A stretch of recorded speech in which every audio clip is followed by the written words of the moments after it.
Hi, good evening. Welcome to this evening's edition of the Vision Root video blog. I'm Richard Urban, your host, coming to you from Capitol Hill in Washington, D.C. Tonight's topic is why are murders spiking in the District of Columbia? I'd like to start with the reading from the words of Reverend Sun Myung Moon. Ladies and gentlemen, absolute faith, absolute love, absolute obedience. These constitute God's ideal of creation. God began creating all things based on absolute faith. He initiated his creation for the sake of his object partners of absolute love. Absolute obedience means that there's no awareness of, quote, self, unquote. It is a state of absolute zero, complete nothingness.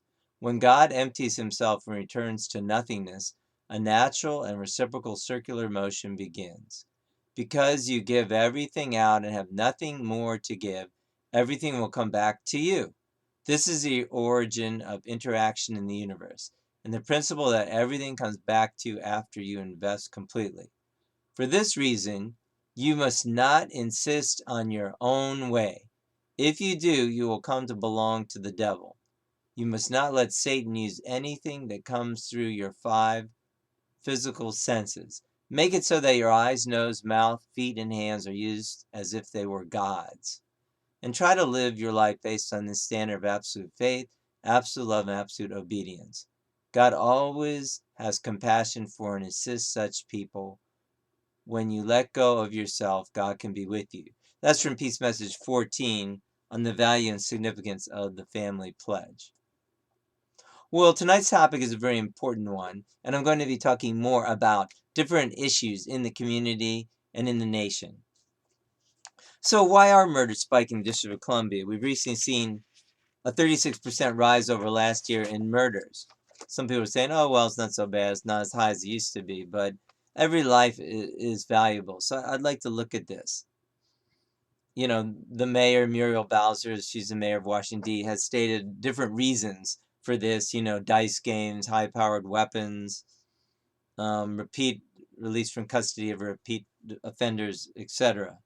But yet the biggest problem in promoting safe and stable families is to have two parents in the home and to have a safe and stable community.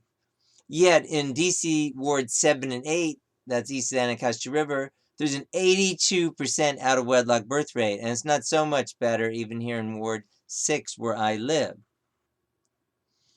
So the district promotes this trend by promoting value-less sex education. It's all about condoms. And if it's not about that, it's about more condoms. And yet more condoms. You have the Rap MC condom program.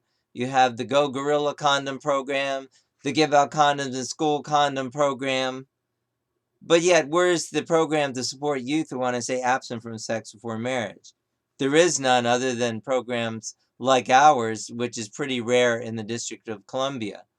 That being Urban Life Training, a program which emphasizes the helping youth to become leaders who model and teach about the benefits of sexual abstinence to prepare for marriage and successful family formation. So respect and nonviolence starts with respect between the sexes. So, for instance, in a blog, LeVar Young reported in his blog that fragile families, that is, families where the parents are not married, which, of course, as we know, is extremely common, especially in urban areas, they're much more likely to become parents in their teens, have more likely to have had children with other partners, more likely to be poor, disproportionately African American and Hispanic. And one great concern is that the children who grow up in this environment, they don't have as stable an environment, and they are growing up at a disadvantage. They tend to have fewer literacy activities. They themselves tend to adopt harsher parenting practices. And studies furthermore show that children who live apart from one of their parents at some point in their childhood, they're twice as likely to drop out of high school, twice as likely to have a child before age 20, 1.5 times more likely to be out of school or work by their late teens or early 20s. Wow, so you think that the District of Columbia would be focusing on helping youth to avoid this problem? No, not. They're focusing on giving out more condoms, which basically says, hey, it's okay to have sex. So we've got a very lopsided prevention program. So the question is, and Mr.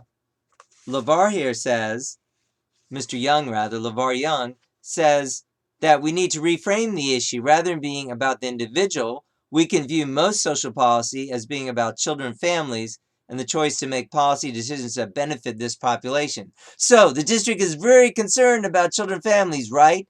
That's why they only give out condoms and don't promote abstinence. Wrong. They're not showing the proper concern.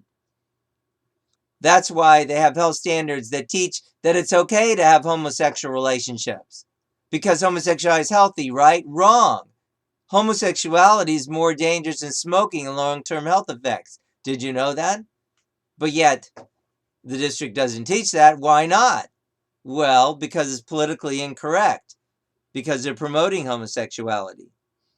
And then you have people like former council member David Catania, who pushed the South Capitol Street Tragedy Act. And now we have the teachers supposed to be evaluating children as young as preschool for mental issues, as if they don't have enough to do. And there's supposed to be a panel in high schools, a health panel. What is that panel going to do? Well, it doesn't seem like they're promoting abstinence. Most likely they'll promote quote-unquote tolerance and push the homosexual agenda. So what we need to do is make policies that really do look out for the best interests of children. So we should do things like teach about sexual abstinence before marriage, break the cycle of fragile families, meaning unmarried families. We should talk about having a youth prevention corps for the many youth who are abstaining, like the almost some 50% of DC youth of high school youth who have never had sex, encourage others to do the same.